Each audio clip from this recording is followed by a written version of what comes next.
Hello Leo, Sun, Moon, Rising, and Venus signs. Kamusta kayo? Sana po ay nasa mabuti kayong kalagayan.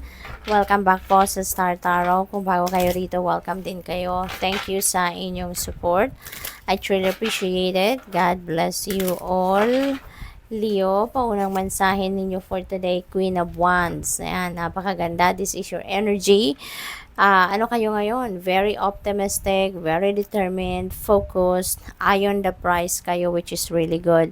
Kung ano man ngayon ang ine-envision ninyo na gusto ninyong makamit, gusto ninyong marating, probably you are going to take action na. You're going to start taking action towards that na sa ngayon.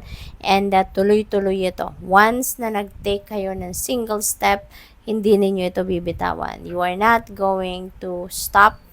Diba? Talagang you will continue until the end. Until makamit ninyo ang victory. So, napakaganda.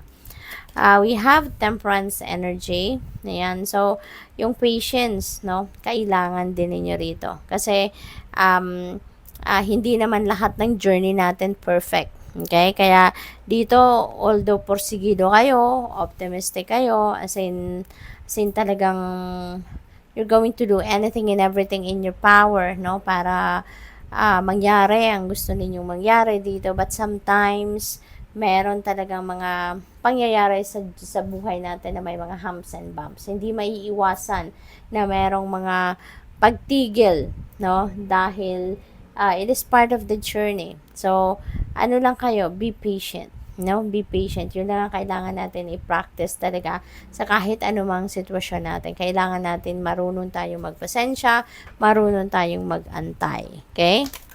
So, what else? We have Ace of Cups tumalon. So, we have Ace of Cups. Itong Ace of Cups na to, this is overflowing of blessings ang dadating. Tignan ninyo yung cup, diba? As in lumalabas yung tubig. It's overflowing the cup. So, ibig sabihin nito na overflowing of blessings ang maaring dumating sa inyo, Leo. This is the hand of the universe, no? So, ito yung ino-offer sa'yo. Itong ibibigay sa'yo. So, this could be anything. Kung ano man ang mga blessings na dadating sa inyo, these are the things or situations na kailangan ninyo. Kaya, your needs will be met. Kasi yun ang ibibigay sa inyo. At ang maganda rito, hindi lang ito sakto para sa'yo. No? Kung ano man ang mga blessings na nadadating, hindi lang ito sakto sa'yo. But these are blessings na talagang sobra-sobra pa sa'yo. It's more than enough para sa'yo, no? Para makatulong ka din sa iba, makapag-share ka din sa iba. So, Ace is also a new beginning energy. Kaya kung ano man ang mga sitwasyon or ano man ang mga biyayang ito na dadating, maybe you are going to start something new, something, a new chapter or a new phase in your life, no? With those blessings na dadating. So, we have 8 of Wands. Napakaganda rin ng 8 of Wands. There are good news coming in. There are various opportunities coming your way as well, Leo. Okay? So, maraming biyaya ang paparating. Maraming magagandang balitang parating. So, napakaganda. There is also travel dito, no? Sa 8 of Wands na to. Kaya, maaring ang iba sa inyo dito magta-travel, maaring ito ay international travel, no? So, yun ang napipick up ko dyan. Maaring malayo-layo ang babiyahiin ninyo. This is also a fast-moving energy, kaya kung ano man ang mga kaganapan sa buhay ninyo, mabilisan ito. No? Mabilisan ang ganap. Maaaring yung mga opportunities na dadating sa inyo, it might require you to make a decision right away. Yung hindi na kayo mag-iisip pa ng matagal, no? Because it might slip away from you. Kaya kailangan na pagdesisyonan siguro agad-agad, no? So, tignan natin kung ano pa ang mensahe para sa'yo.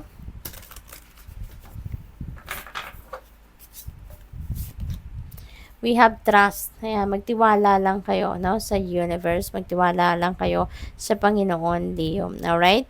So, kahit ano man ang nangyayari sa buhay ninyo, ano man ang mga kaganapan, magtiwala ka lang.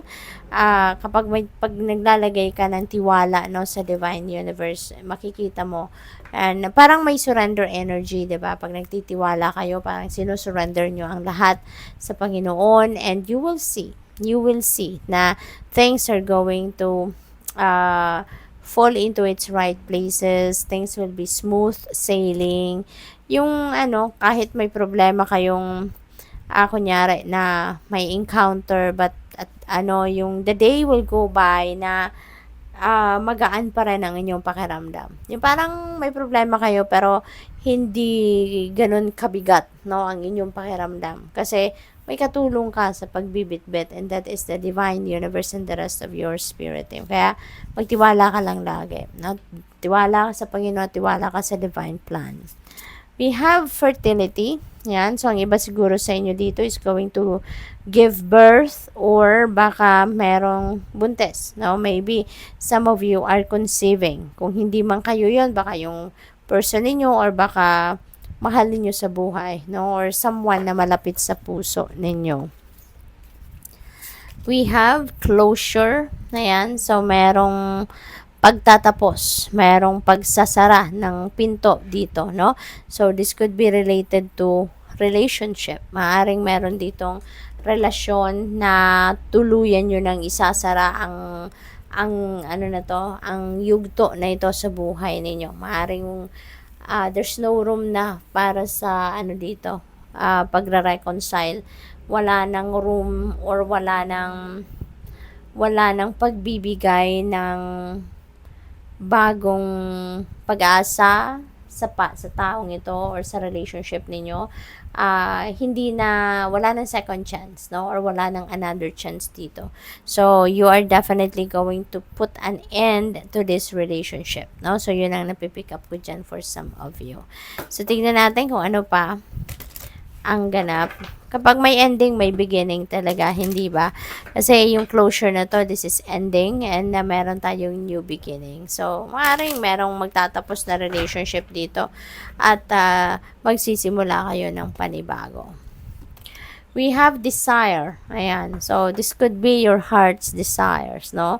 So, maaaring ito yung ano ninyo ngayon, yung Queen of Wands energy na yan, yung heart's desires ninyo, yan ang i-work on ninyo sa ngayon. Yan ang pagtatrabahuan, yan ang pagsisikapan ninyo sa ngayon. So, napakaganda kasi si Queen of Wands, no, once na meron siyang sinet sa isip niya na gusto niyang ma-achieve, na gusto niyang marating, you know, she's going to do anything and everything in her power to reach for that goal. Kaya, maaaring ito yon, yung mga heart's desires ninyo, yung mga minimithi ninyo, yung mga gusto ninyo mangyari, yun ang pagtatrabahuan ninyo sa ngayon.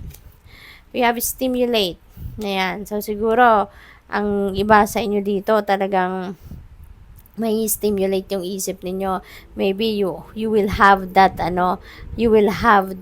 creative ideas sa ngayon na maaring yun ang gagamitin ninyo para sa pagpursu ninyo ng kung ano man ang mga heart's desires ninyo. So, maaaring aandar talaga, no? Lalabas yung mga creative juices ng isip ninyo sa ngayon at marami siguro kayong magiging idea, marami kayong maaaring plano, no, nalalabas sa ngayon. What else? We have courage. Ayan. So, dito sa closure, no, for sure, kailangan ninyo ng courage. Kasi, hindi madaling magsara ng pinto. Hindi madaling mag-let go. Hindi madaling mag-release. It's easy said than done, no? Kaya nga, kailangan ninyo ng courage. At maaring kailangan nyo na talaga itong gawin. Kaya, magiging matapang kayo, no? Naggawin yon. Magiging maglalakas ng loob kayo ngayon, no? Naggawin na yon. Kasi, maaring, na to, baka long overdue na, kumbaga, na dapat matagal nyo na tong ginawa, no? Maaring ganon. Kaya ngayon, talagang hindi na kayo magpapapigil. You're really going to decide na, no, naputuli na ang sitwasyon, tuldo ka na to, no? So, good luck. Thank you for watching. Love and light. Namaste.